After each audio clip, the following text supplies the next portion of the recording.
नमस्कार, हमारे खास कार्यक्रम में स्वागत है आपका। आप देख रहे हैं एनडीटीवी और ये है एनडीटीवी मध्य प्रदेश छत्तीसगढ़। मैं हूं आपके साथ अमृत तिवारी। चुनाव सिर पर हैं और जनता के तमाम मुद्दे हैं। छत्तीसगढ़ के वोटरों के लिए भी तमाम मुद्दे हैं जिन पर वे वोटिंग करेंगे। लेकिन राज्य की जनता एक ऐसे भीषण मुद्दे या कहें कि संकट से लगातार जूझ रही है जिसका कोई समाधान फिलहाल नजर नहीं आ रहा। यह संकट है जंगली हाथियों का। बलरामपुर में हाथियों ने फिर एक शख्स को मार डाला है। राज्य में हर साल सैकड़ों लोग हाथियों के शिकार हो रहे हैं। फसलें और घर बार तबाह हो रहे हैं सो अलग। आज हम इसी संकट पर बात करेंगे। समाधान क्या हो सकते हैं ये अपने मेहमानों से पूछेंगे। हमारे साथ मेहमान जुड़ेंगे और टटोलने की कोशिश करेंगे कि स्थिति क्या है, कितना बदला है भारत, और ये जो मुद्दा है जिसके सामने लोग बेबस नजर आते हैं और वन विभाग के सामने फरियाद लगाते हुए नजर आते हैं, तो इस मामले में क्या कुछ हो सकता है बेहतर। हाथियों के हमले से मौत का एक और मामला सामने आया बलरामपुर से। हाथियों ने एक शख्स को यहां पर मार डाला है और ये कोई पहला मामला नहीं है, ना ही आखिरी। राज्य में हर साल सैकड़ों लोग हाथियों के शिकार हो रहे हैं। अक्सर ऐसी खबरें सामने आती हैं और हम आप तक पहुंचाते हैं। आपके इलाके की भी कई खबरें सामने आती हैं। अब ऐसे में सवाल ये है कि आखिर इस मामले में अगर लापरवाही है तो किसकी है। इस मामले में बेहतर क्या कुछ किया जा सकता है जिससे आम लोगों की मुश्किलें कम हो। तो बलरामपुर में हाथियों ने एक शख्स को मार डाला है और इसके साथ ही एक बार फिर ये मुद्दा गरमाने लगा है। पर यह कोई पहला मामला नहीं है, ऐसे कई मामले सामने आए हैं और अक्सर ऐसी मुश्किलें सामने आती हैं। हमारे साथ हमारे एक मेहमान और हमारे सहयोगी जुड़े हुए हैं। के बिसेन साहब जुड़े हुए हैं हमारे साथ, पूर्व अधिकारी वन विभाग। सर, बहुत बहुत स्वागत है आपका। और सलीम रोमी सिद्दीकी हमारे सहयोगी हमारे साथ जुड़ गए हैं। सलीम, सबसे पहले आपसे समझना चाहेंगे मौजूदा स्थिति क्या कुछ है वो जरा बताएं, उसके बाद के बिसेन साहब आपके पास आएंगे। सलीम। देखिए, अमृत बताना चाहूंगा कि अंबिकापुर या कह समझिए सरगुजा संभाग में पिछले कई वर्षों से जंगली हाथियों का आतंक दिनों दिन बढ़ता ही जा रहा है। इसे ये भी कह सकते हैं कि मानव व हाथियों के बीच द्वंद्व दिन बढ़ता ही जा रहा है। कारण यह है कि जंगलों की समेटते दायरे हैं, इसका प्रमुख कारण है। दूसरी ओर अगर माना जाए तो हमारे छत्तीसगढ़ की जो सीमाएं हैं वो झारखंड के बेतला नेशनल पार्क से जुड़ती है, जहां से ये हाथी बाकायदा हमारे सरगुजा में प्रवेश करते हैं। इसके बाद बलरामपुर से अंबिकापुर से जसपुर से होते हुए उड़ीसा के जंगलों को जाते हैं। इस दौरान इन हाथियों के द्वारा अक्सर देखा जाता है कि किसानों के फसलों को, घरों को सहित मानव को ये नुकसान पहुंचाते हैं। कारण स्पष्ट है कि वनों की सिमटते दायरे। इसके लिए छत्तीसगढ़ बनने के बाद से ही काफी प्रयास किया गया, लेकिन अभी तक कोई ठोस फल नहीं होने के कारण मानव और हाथियों के द्वंद्व लगातार सामने आ रहे हैं और इससे दर्जनों मौतें हर साल होती हैं। इसके बावजूद राज्य सरकार के द्वारा उचित ठोस कदम नहीं उठाया कर रहा है। हालांकि वन विभाग की माने तो अभी सरगुजा संभाग में बाकायदा आकाशवाणी के माध्यम से 5 बजे एक बुलेटिन जारी किया जाता है कि हाथियों की मौजूदा स्थिति क्या है, हाथी अभी किस जंगल में है और हाथी किस और मूवमेंट करेंगे। जाहिर है वन विभाग के द्वारा मानवों को हाथियों से बचाने के लिए अपने स्तर पर प्रयास तो किया जा रहा है, लेकिन कोई ठोस कदम अभी तक नहीं उठाने के कारण लगातार इंसानों की मौत हो रही है। अमृत। बिल्कुल। सलीम, आपके पास आएंगे थोड़ी देर में। के बिसेन साहब, आप तो महकमे में काफी वक्त आपने गुजारा है, इन मामलों को कैसे देखते हैं सर? क्या वजह मानते हैं आप? जैसे सलीम बता रहे हैं कि किस तरीके से कौन कौन से रास्ते से ये होते हुए आते हैं, तो इस वजह से मुश्किलें और बड़ी हुई हैं। क्या कुछ किया जा सकता है और फिलहाल ये मुश्किल क्यों है सर? देखिए, छत्तीसगढ़ राज्य में जो हाथियों का जो प्रवेश होता है वो उड़ीसा और झारखंड क्षेत्र से होता है। इसके 7 एंट्री पॉइंट्स हैं। जो सबसे ज्यादा संवेदनशील संभाग है वह है सरगुजा संभाग और दूसरा बिलासपुर संभाग। कभी कभी रायपुर भी इसमें इफेक्टेड होता है। तो 6 संभाग में से 3 संभाग हाथियों से प्रभावित हुआ है। अब इस समस्या को सॉल्व करना बहुत आसान है, पर आसान कह रहे हैं, जब ही आसान होगा जबकि टेक्नोक्रेट्स माने टेक्निकल नॉलेज जो जाने वाला है वो फॉरेस्ट डिपार्टमेंट का बंदे होते हैं, ऑफिसर होते हैं, कर्मचारी होते हैं, और वो हाथी के स्वभाव से भी परिचित होते हैं और लोगों के बीच में रहते हैं तो उनके भी स्वभाव से परिचित होते हैं।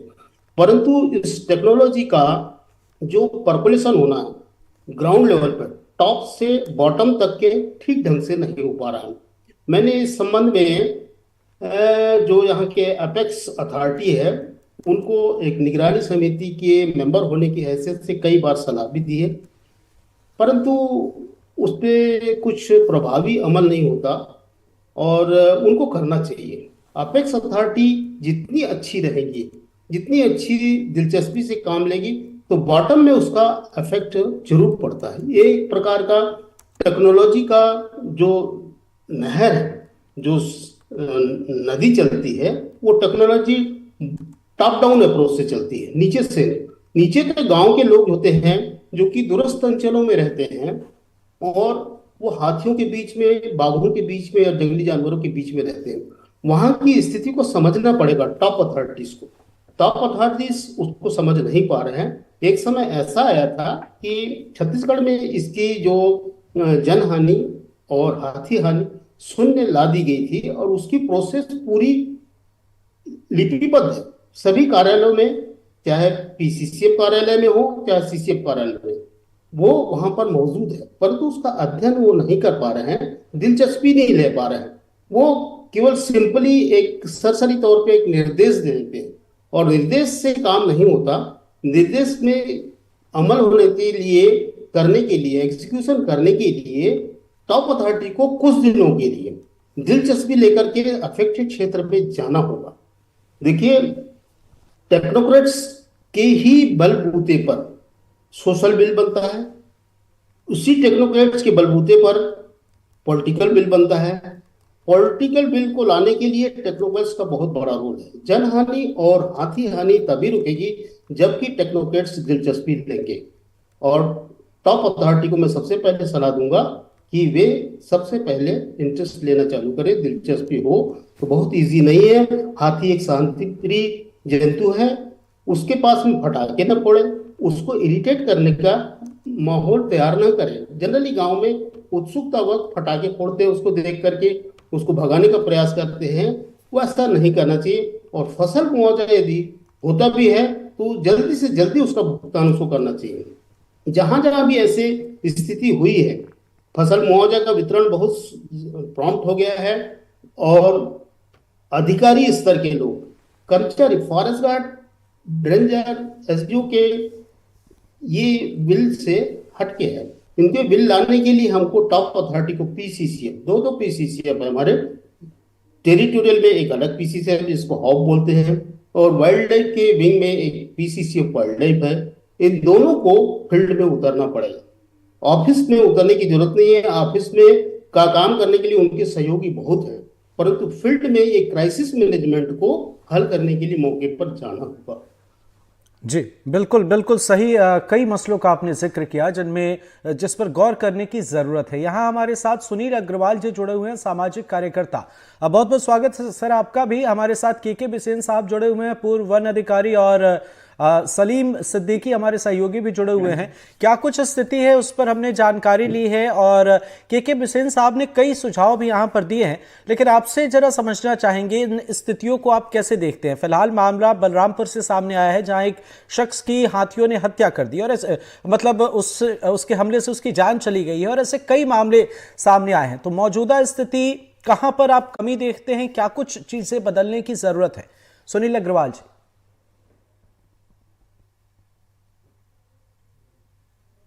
अनुराग जी, एनडीटीवी को मैं पहले तो थैंक यू बोलूंगा कि आपने हमारे इलाके के इस बहुत बड़े ज्वलंत मुद्दे को आपने इलेक्ट्रॉनिक मीडिया के माध्यम से नेशनल प्लेटफॉर्म पे उठाया है। देखिए, बिसेन साहब पूर्व में भी सरगुजा में पदस्थ रहे हैं। एक्चुअल में ये एक प्रकार माने तो हमारा जो सूरजपुर जिला है या सरगुजा संभाग है, ये एलिफेंट कॉरिडोर है। महानदी के किनारे से बड़ी संख्या में हाथियों का आवागमन हमारे यहाँ होता रहा है, और चूंकि आज की वर्तमान परिस्थितियों में जंगलों में खाना नहीं है, इसलिए हाथी हमारे यहाँ गन्ना, चावल और जो महुआ होता है उसको खाने के लिए गांव की ओर और शहरों की ओर रुख करने लगे हैं। और पिछले 2 दशकों की अगर आप बात करेंगे तो मुझे लगता है कि अकेले सूरजपुर जिले में 150 से ऊपर जाने जा चुकी हैं, और लगभग 30 हाथियों की भी जाने जा चुकी हैं। और हाथी और मानव का यह जो द्वंद्व है यह 2 दशक पुराना है, और आज भी वर्तमान इस स्थिति में देखेंगे तो सूरजपुर जिले के प्रतापपुर, ओड़गी, राजपुर या वाड्रफनगर का जो ये एरिया है, इस क्षेत्र में 30 से ऊपर हाथियों का जो दल है स्वच्छंद वितरण कर रहा है। आए दिन इनके द्वारा शहरों की ओर रुख किया जाता है। कभी हाईवे को जाम कर दिया जाता है, कभी कोई समस्या है। वर्तमान में तमोर पिंगला अभयारण्य रमगोला के पास जो रेस्क्यू सेंटर भी है, वो भी आज ऐसा प्रतीत होता है जहां कुमकी हाथी के रूप में इसके पूर्व भी कई योजनाएं संचालित की गई थी। ये सारी योजनाएं मुझे लगता है कि अब सफेद हाथी साबित होने लगी है। सरकार और अधिकारी वन अमला, हमारा जो एलिफेंट रिजर्व के लिए जो कार्य करने वाली जो टीम है धरातल पे आज काम नहीं कर रही है। गांव में अज्ञानता का अभाव है। गांव के लोग शाम को निकलते हैं, गांव में फसलें खराब हो रही हैं, गांव के लोग परेशान हैं, जी, जन हानियां हो रही हैं। भी जो है ऐसा लगता है कि इसके पीछे एक बहुत बड़ा जो मामला है वो कोल माइंस भी है। झारखंड में जितनी तेजियां से कोल माइंस बढ़ी हैं, उतनी ही तेजी से हाथियों का जो दल है, जंगली हाथी सरगुजा की ओर पलायन किए हैं। कमोबेश यह स्थिति कोरबा की भी है, कमोबेश यह स्थिति सरगुजा की भी है। आप कोरबा का इलाका देखें, सरगुजा का इलाका देखें, मैनपाट का तराई इलाका देखें, सरगुजा और बलरामपुर क्षेत्र देखें, लगभग हाथियों का दल जो 25 से 30 संख्या में अलग अलग है। और इस हाथी संकट से पूरा अविभाजित सरगुजा, जो पुराना सरगुजा है, आज वो जूझ रहा है, लोग परेशान हैं। तो कुल मिला के मुश्किलें हैं। ठीक है सलीम, आपने सुना के बिसेन साहब ने बड़ी संक्षेप में लेकिन बड़ी सटीक टिप्पणी की। उन्होंने कई मसलों का जिक्र किया और एक खास मसले का उन्होंने जिक्र किया कि फील्ड में उतरने की जरूरत है। सलीम, आपसे समझना चाहेंगे, जब मुश्किल आती है ग्रामीणों के सामने और वन विभाग से जब मदद मांगी जाती है, तो उस वक्त कैसे स्थिति होती है, कितनी मदद मिल पाती है, ये आपसे समझना चाहेंगे। और अगर नहीं मिल पाती मदद तो विभाग के सामने क्या कुछ मुश्किलें हैं। सलीम।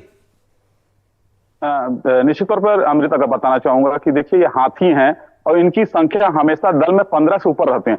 तो निश्चित तौर पर वन विभाग के पास ऐसा कोई भी उपकरण या कहें ऐसा कोई संसाधन नहीं है कि इन जंगली हाथियों को एक बार में कंट्रोल किया जा सके। तो हालांकि इनके मूवमेंट के बारे में वन विभाग को जानकारी मिलता रहता, तो वे ग्रामीणों को अपने स्तर पर जानकारी देते हैं। लेकिन ग्रामीण चूंकि वहां पे जिस प्रकार से उनको जानकारी कम या कहें हाथियों के व्यवहार की जानकारी भी उन्हें कम होती है, ऐसी स्थिति में अक्सर कैजुअलिटी होते हैं।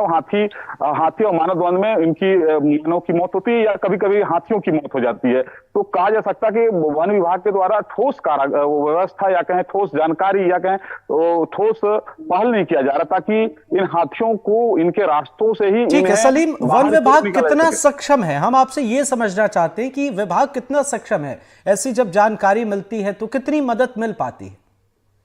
देखिए, अगर एक बात में बोला जाए तो वन विभाग इन हाथियों को कंट्रोल करने में पूर्णतः सक्षम नहीं है। इनके पास ना तो बल है, ना ही ऐसी कोई मशीनरी है कि इन्हें जानकारी मिलती है इन हाथियों को रिहायशी एरिया की ओर से मूवमेंट करके जंगलों को ढकेला सके। तो ऐसी स्थिति में वन विभाग के पास ना तो कोई ठोस कोई कदम उठा पाती है, ना ही उनके पास ऐसा कुछ साजो सामान है कि हाथियों को समय पर नियंत्रित कर पाती है। जी बिल्कुल बिल्कुल सही आपने कहा सलीम। के बिसेन साहब, आपने इससे पहले एक मसले का जिक्र किया था कि आपने कई दफा सुझाव दिए हैं, पर वो चीजें धरातल पर क्यों नहीं उतरती? आपको क्या लगता है, क्या मुश्किल है? और जिन खास मसलों का इससे पहले आपने जिक्र किया था, मसलन टेक्नोलॉजी की बात आपने कही थी, और यहां पर हमारे सहयोगी बता रहे हैं कि जो आधुनिक मशीनें होनी चाहिए या हथियार वैसे होने चाहिए जिससे भय दिखाया जा सके, इन चीजों का अभाव नजर आता है। क्या वजह मानते हैं सर? देखिए साहब, मैंने 2017, 18, 19 में 3 साल सरगुजा का मैं सीसीएफ रहा, मुख्य वन संरक्षक पद बोलते हैं। वो सीधे हमारे पीसीसीएफ के अधीनस्थ काम करता है। उस समय का ये माहौल था कि पीसीसीएफ बहुत एक्टिव रहते थे, बहुत रुचि लेते थे और डेली शाम में मुझसे उसकी मॉनिटरिंग रिपोर्ट लेते थे। तो मैं ऐसे ही चार्ज हो जाता था। फिर मैं पढ़ता था कि सुप्रीम कोर्ट दूसरे कोर्ट की जो जजमेंट पढ़ा करता था, हाथियों के बारे में जो देते थे, जनहानि रोकने के लिए जो सलाह देते थे, उसको पढ़ता था। फिर ministry of government of India के उनके जो सर्कुलर्स होते थे उसको पढ़ता था। उस पढ़ करने के बाद में उसके नॉलेज को इम्बाइब करके शार्ट में करके अपने एक छोटी सी टीम बनाता था, 5-10 लोगों की टीम बनाता था, जो हर जिले में सबको ट्रेंड करता था और पब्लिक तक के सीधी पहुंच बनाता था। और उस समय में यह स्थिति होती थी कि पब्लिक इतना जागरूक हो गया था कि जनहानि लगभग शून्य हो गई थी। वहाँ के जो जनप्रतिनिधि हैं और जो मीडिया हैं वो काफी प्रभावित थे। वो हम मुझे उस समय आगाह करते थे कि साहब आपका ट्रांसफर हो जाएगा, तब आपको माने विभाग को दिक्कत जाएगी। मैंने बोला नहीं, ये सिस्टम बना दिया गया है और ये सिस्टम अब टूट नहीं सकता, क्योंकि ये इतनी स्टेब्लिश्ड सिस्टम है। हमारे पास में संसाधन की कमी नहीं है, हमारे पास में कुंभ की हाथी है। कुंभ की हाथी आज हमारे रामकोला कैंप में अनुपयोगी रखे हुए है। तो सीनियर अफसर का जो कर्तव्य होता है वो कुंभ की हाथियों का उपयोग करना है। कुंभ की हाथी दूसरे हाथियों को भगा नहीं देते या उनको देख करके हाथी नहीं भाग जाते। कुंभ की हाथी पे सवार होते हैं फॉरेस्ट ऑफिसर, वेटरनरी डॉक्टर सवार होते हैं और दक्ष जो कर्मचारी होते हैं उस पे सवार होते हैं। उनके पास में एलिफेंट रिपेलेंट लाइट्स होता है। उस एलिफेंट रिपेलेंट लाइट्स की जिस भी विलेज में होता है तो जानकारी का सूचना तंत्र बहुत अच्छा है वहां का। व्हाट्सएप के माध्यम से हमारे हाथी हमारे बोट की जो सिस्टम वहां पर 2017 से चालू किया गया है वो भी सिस्टम बहुत बढ़िया है। तो सीनियर ऑफिसर तक के पहुंचने में जानकारी दिक्कत नहीं जाती है, परंतु उसको दिलचस्पी लेना होगा। दिलचस्पी नहीं लेंगे यदि मुख्य वन संरक्षक संभाग में का जो कि सर्वोपरि अधिकारी होता है वो अगर इंटरेस्ट नहीं लेगा तो डीएफओ उसके जैसा डीएफओ बिल्कुल इंटरेस्ट नहीं लेंगे। जब डीएफओ इंटरेस्ट नहीं लेगा तो रेंज अफसर बिल्कुल नहीं लेंगे। और इसका जो टेक्नोलॉजी का जो टेक्निक्स है उसका क्षरण होगा, उस क्षरण को नहीं होने देना, चेक करना उसका काम है अपेक्स अथॉरिटी का, पीसीसीएफ का।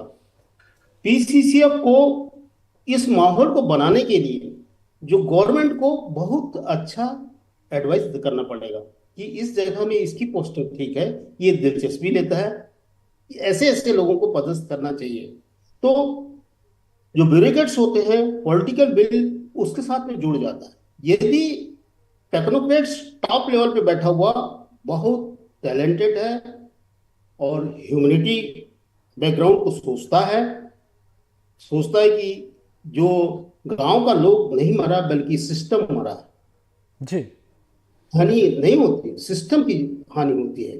हाथी इलेक्ट्रिक करंट से, ये बदले की भावना से लोग इलेक्ट्रिक करंट से मारते हैं, ये नहीं होगा। इसके लिए कुंभ की हाथी का उपयोग करना पड़ेगा। हमर हाथी हमार वोट को जो कार्यक्रम होता है उसको और परफेक्ट करना पड़ेगा। सभी लोगों को सूचना देना पड़ेगा कि इस कार्यक्रम को समय पर सही सही जानकारी मिले। अब दिक्कत ये जाती है कि अभी आज की स्थिति में यह है कि रेडियो कॉलर हाथियों में नहीं है। बिना रेडियो कॉलर के मैनुअल जानकारी के आधार पर हमारा हाथी हमारा वोट ज्यादा प्रभावी नहीं काम करेगा, क्योंकि हाथी का जो स्वभाव होता है अनप्रेडिक्टेबल होता है जी। कभी इधर कभी उधर, उसको रोक नहीं सकता कोई। जब तक रेडियो कॉलर नहीं लगेगा, जब 14, 15 या 25, 30 का जो ग्रुप होता है उसमें एक एलिफेंट में रेडियो कॉलर लगाते हैं तो उस पूरे ग्रुप का मूवमेंट पता चलता है। क्योंकि हाथी हमारे मानव के जैसे बुद्धिमान है, सोशल है, उसमें भी अपने समाज को, हाथियों के ग्रुप को प्रोटेक्ट करने की क्षमता है, पूर्णतः शाकाहारी। उसकी मूल स्वभाव शाकाहारी जंतु होने के कारण मनुष्यों को नहीं मारना है, परंतु मनुष्यों को यदि छेड़छाड़ करेंगे तो मनुष्य की आकृति से वो नफरत करता है और जो भी मिलता है उसको मार देता है। उसको ये नहीं पता चलता ये निर्दोष है, इसने पटाखा नहीं फोड़ा, इसने हमको टॉर्चर नहीं किया। जाहिर सी बात है जी, बिल्कुल। सुनील अग्रवाल साहब, आप तो सर आम जनता के बीच रहते हैं, तो आपसे ये जरा समझना चाहेंगे कि ये समस्या आज की तो नहीं है सर, काफी पुरानी है। बदलाव कितने हुए हैं अगर हम समझना चाहें बीते सालों से, जब से ये कोशिश की जा रही है, कितना बदल पाया है ये माहौल और अब भी कैसी स्थिति है जब ऐसी मुश्किलें आती हैं आम लोगों के सामने तो वे क्या कुछ करते हैं? अभी जैसे के बिसेन साहब बता रहे हैं, तमाम मसलों का जिक्र कर रहे हैं और इसके साथ एक मुश्किल क्या है वो भी हम जरा समझ पा रहे हैं कि विभागीय स्तर पर अगर अंदर खाने क्या कुछ चीजें चल रही हैं तो एक मुश्किल भी यहां पर नजर आ रही। सुनील अग्रवाल साहब।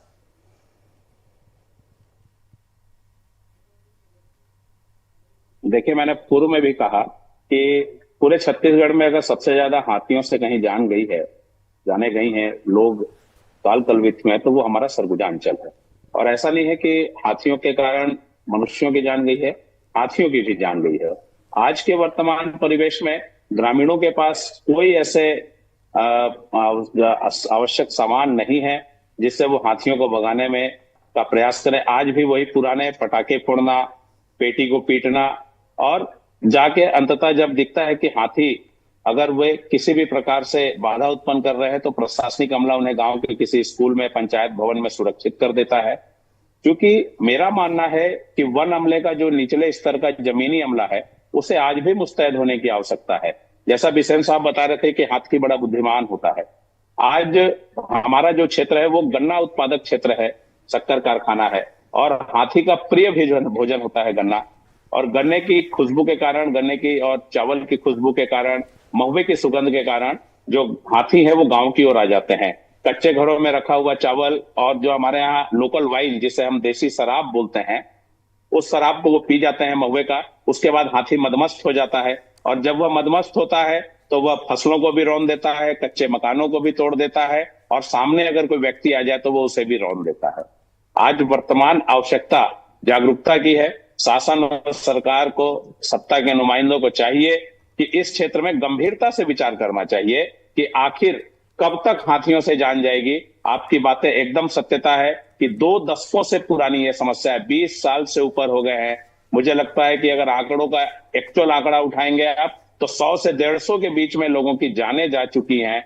उसके बाद भी मैंने भी पूर्व में कहा, रमकोला में कुमकी हाथी का जो रेस्क्यू सेंटर बना हुआ है, बिसेन साहब ने भी अभी कहा, वो हमारे किसी काम का नहीं है। इसके पूर्व सरगुजा अंबिकापुर से कुछ दूर पूर्व लाल माटी करके एक क्षेत्र है, वहां भी हाथी रेस्क्यू सेंटर बनाया गया था, वो भी आज निष्क्रिय पड़ा हुआ है। ऐसे में सरकार की जो योजनाएं हैं वो धरातल पे दिखनी चाहिए। जब तक सरकार की योजनाएं धरातल पे नहीं दिखेंगी, लोगों में जागरूकता नहीं आएगी, और सरकार अगर एक कदम आगे बढ़ेगी तो मुझे लगता है कि ग्रामीण भी इस समस्या से निजात पाने के लिए सरकार का, सरकार की योजनाओं का, सरकारी अधिकारियों का खुलकर समर्थन करेंगे।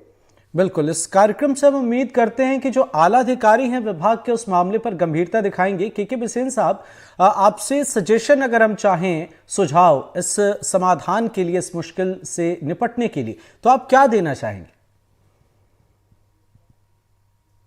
सबसे पहले तो मैं बार बार रिपीट किया साहब, टेक्नोलॉजी का पर्कुलेशन होना चाहिए, वो सीनियर अफसर करेगा।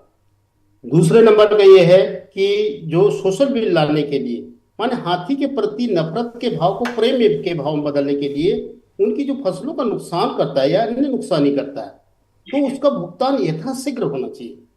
जनरली लेट करते हैं लोग, और जहां जहां नहीं लेट करते वहां वहां ऐसी घटनाएं नहीं होती है, ऐसे क्षेत्र है। तीसरा कि इस प्रकार का माहौल मीडिया के साथ में मिलकर के तैयार किया है। मीडिया बहुत शक्तिशाली, बहुत सेंसिटिव है इस इशू में। संख्या में बहुत कम रहते हैं मीडिया के लोग, परंतु वो लोग इस कार्य में बड़ी दिलचस्पी लेते हैं। आज मुझे जो हाथी से जो एक आदमी की मृत्यु हुई है, राम मूरत जी की, वो मीडिया के माध्यम से पता चला, विभाग के माध्यम से नहीं पता चला। तो इस प्रकार की दिलचस्पी विभाग के लोगों को, जो टेक्नोक्रेट्स है, उनको लेना ही होगा। हाथी के लिए ऐसा कोई जरूरी नहीं है कि महासमुंद के क्षेत्र में जाकर के देखे।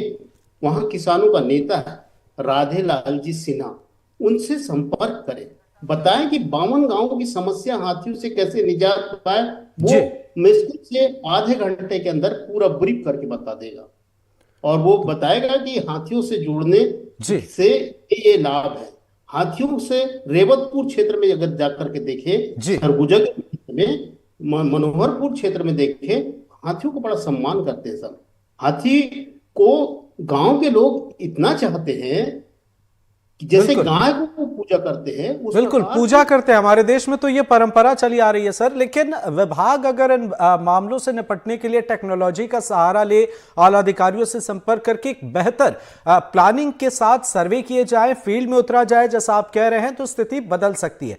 बहुत बहुत शुक्रिया के बिसेन साहब, पूर्व अधिकारी वन विभाग, आप हमारे साथ जुड़े और आपने कई महत्वपूर्ण सुझाव दिए। सुनील अग्रवाल साहब, आपका भी बहुत बहुत शुक्रिया, आपने क्या कुछ स्थिति है और कितनी मुश्किल है उसका आपने जिक्र किया, और हमारे सहयोगी सलीम रोमी सिद्दीकी हमारे साथ जुड़े, आपका भी बहुत बहुत शुक्रिया। आप उम्मीद करते हैं कि इस कार्यक्रम के सामने आने के बाद आला अधिकारी इस मामले पर संज्ञान लेंगे, क्योंकि एक मामला तो सामने आया है बलरामपुर से, ऐसे कई मामले सामने आए हैं, और अगर इस मामले पर गंभीरता नहीं दिखाई गई तो ये सिलसिला आगे भी चलता रहेगा। उम्मीद करते हैं आला अधिकारी इस मामले पर गंभीरता दिखाएंगे। नमस्कार।